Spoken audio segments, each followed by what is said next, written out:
In today's video, I'm going to tell you all about our new bucket system we're using this year and why we love it, why it works so well for us, and probably if you live a busy homestead lifestyle, it would work great for you too.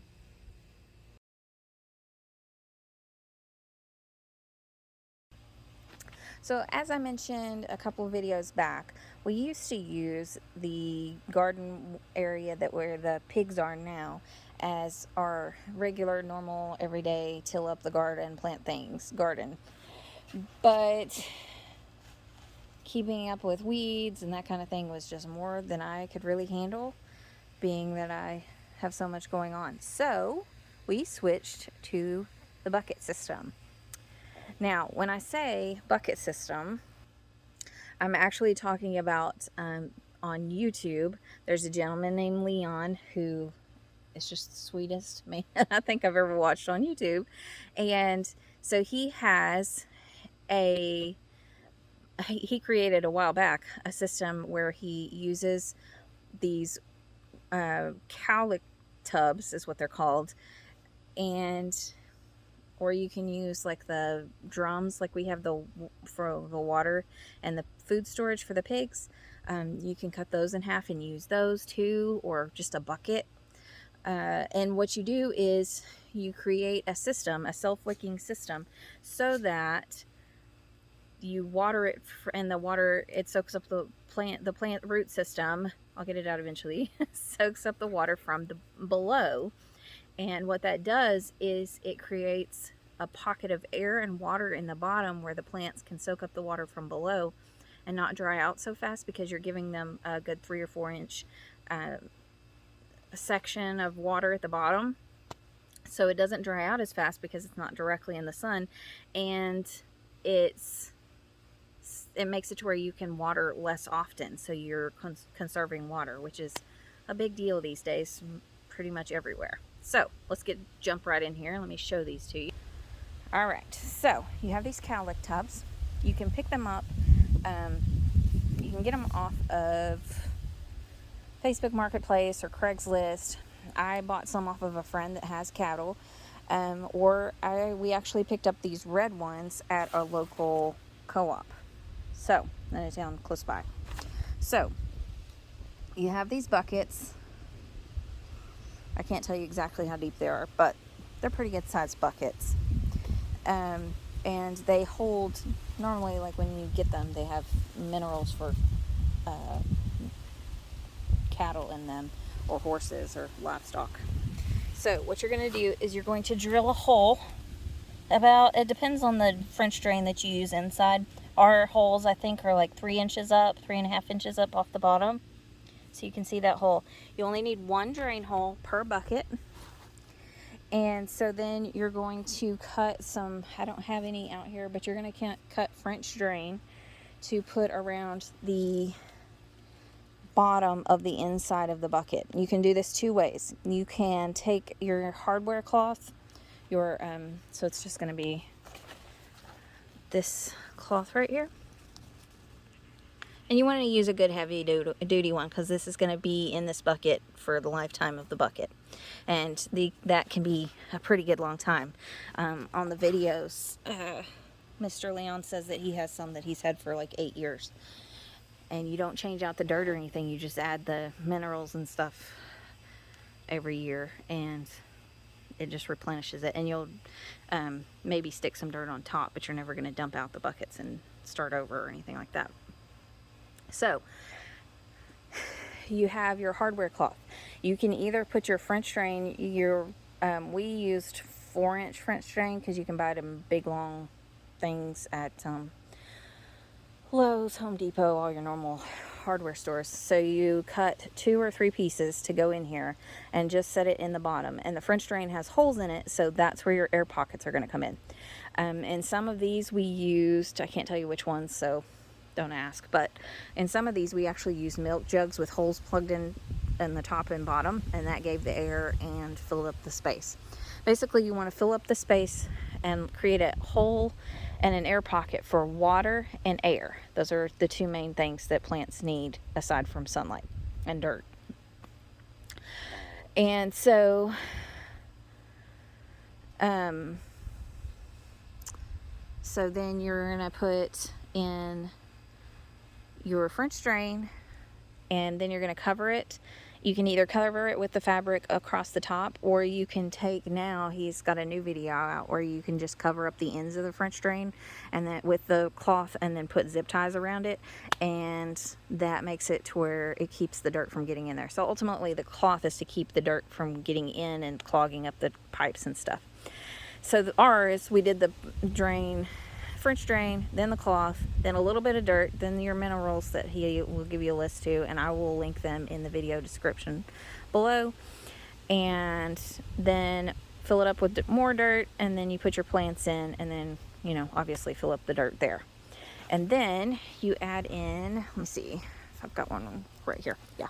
Then you're going to add in one of these pipes. Now, the bigger the pipe, the better. Not huge, but having a bigger hole here helps when you go to put stuff in there. It's going to help. Sorry, wasp. I'm allergic to wasps. Please don't sting me. Anyways, it's going to help when you go to stick the minerals and the fertilizer in and water it and stuff. The bigger the hole, the better, because you're not fighting trying to get the stuff in there. There's another one. And then I'm going to go ahead and pull this one out.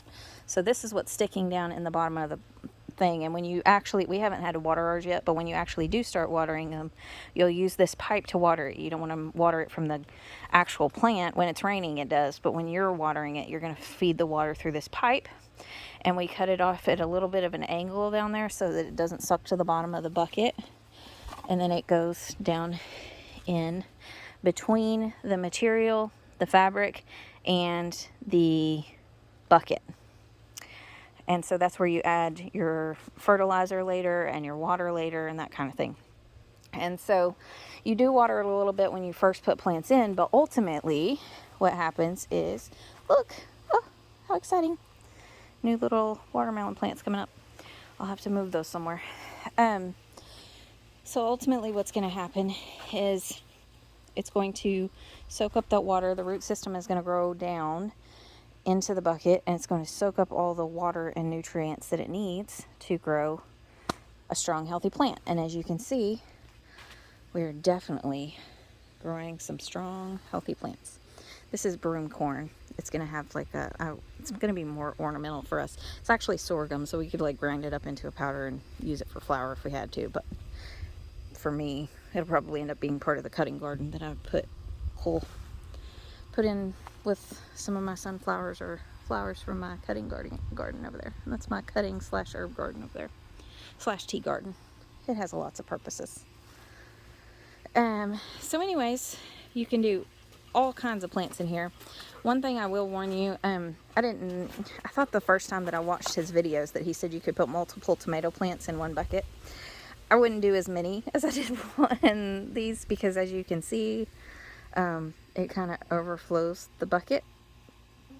So maybe he said 1. I think you could do 2, but I definitely wouldn't do 4 like I did, because it kind of gets overwhelmed. But then we just built this little cage to kind of help keep the plants up, and we're going to build one for that one and that one because they look kind of messy and they need the support.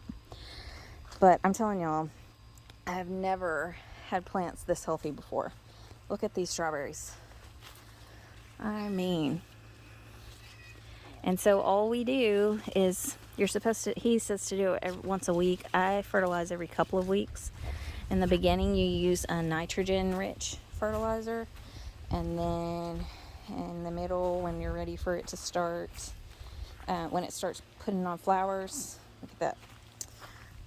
I'm gonna need to trim these today. Get me some cucumbers. Then you start adding more phosphorus when it starts flowering out, and that feeds the fruit and makes it fruit out more. But overall, these potatoes are about done. So these potatoes are ready to get pulled up. I've already pulled from this one. I've just been kind of leaving them and getting potatoes as I went. But one of these has potatoes right at the surface. I was going to show you. Oh, there's one. See? So you can grow root crops in here. You can grow up and down crops, straight up crops.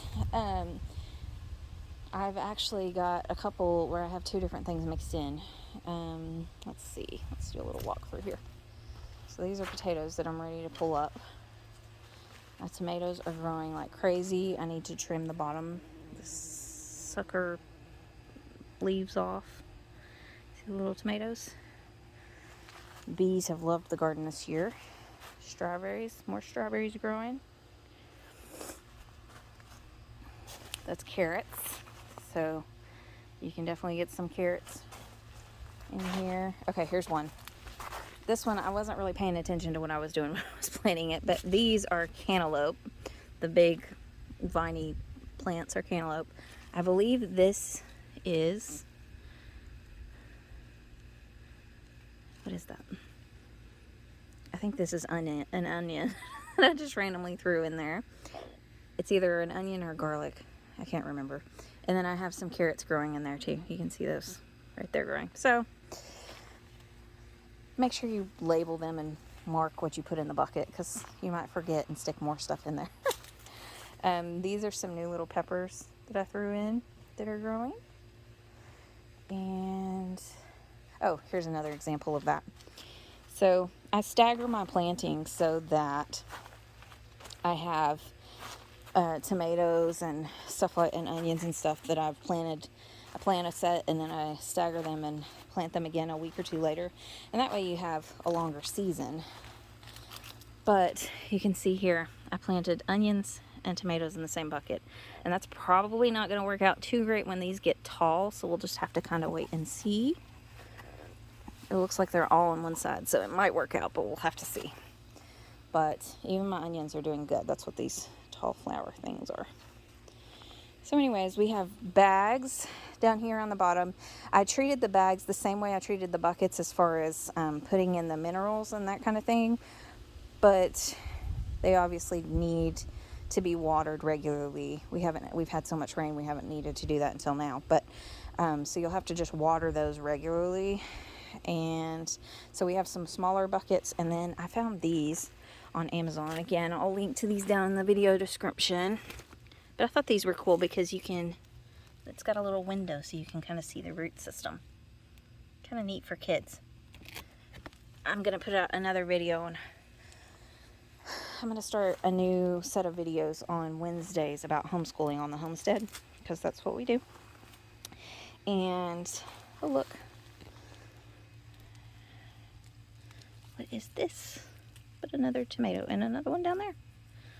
I'm going to leave these right here, and I'll come back for them, and hopefully Paisley, the farm manager, doesn't get them first. But I'm going to do another episode on homeschooling and the homestead and how you can use that. And that's one of the reasons that I bought those. You still get a little bit of weeds, see? You just got to watch. But I'm going to do another video on how you can use homesteading to help you in your homeschool. And anyways, so like I said, there's a variety of different things that you fertilizers and minerals that you have to add to the soil, but ultimately this has been the most fun garden I think I've ever had. We did try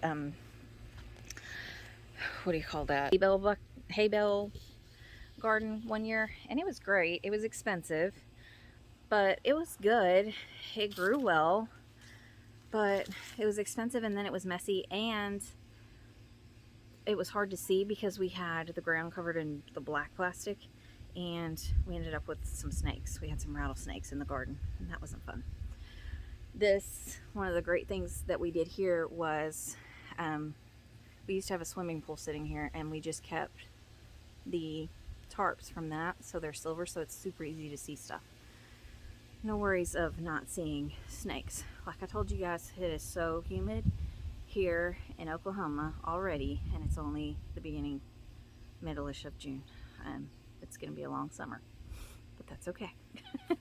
We'll be complaining because we're already complaining we had too much rain. We'll be complaining soon that we didn't have enough rain. So be grateful for every day and everything you have. If you have any questions about container gardening, bucket gardening. Oh, one thing I want to add, sorry, last thing, is to get good dirt to stick in your buckets. So one of the fail to realize is that you don't want to use potting soil or just garden soil or anything like that. You need to find an above ground garden soil. This is a great mix we found at a local plant place, and they mix it on site. They mix it, it's a mixture of manure and leaves and a little bit of mulch and some other airy stuff like peat moss, and it's fantastic for these container gardens.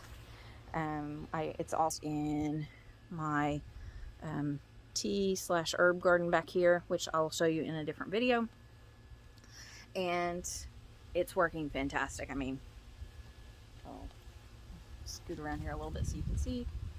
As you can go the other direction, you can see the sunflowers are growing amazing. I'm so excited because they're getting their little blooms and it's going to be really pretty. Anyways, okay, so I'll put everything in the description below that you need, and including the video from Leon because he explains it so much better. And I am so grateful to him. Shout out to you, Leon, because I love my garden and it's so much easier for a busy full-time mom, full-time homeschool mom, full-time working mom, vlogger, podcast soon, and going back to school. So it's been fantastic. Y'all have a great week, and we'll see you again soon. Watch out on Wednesdays. I'm going to start very soon doing the homestead homeschool videos also. If you have anything special you want to see in that, let me know. Leave a comment below. Don't forget to like, comment, and subscribe. Have a great week, y'all.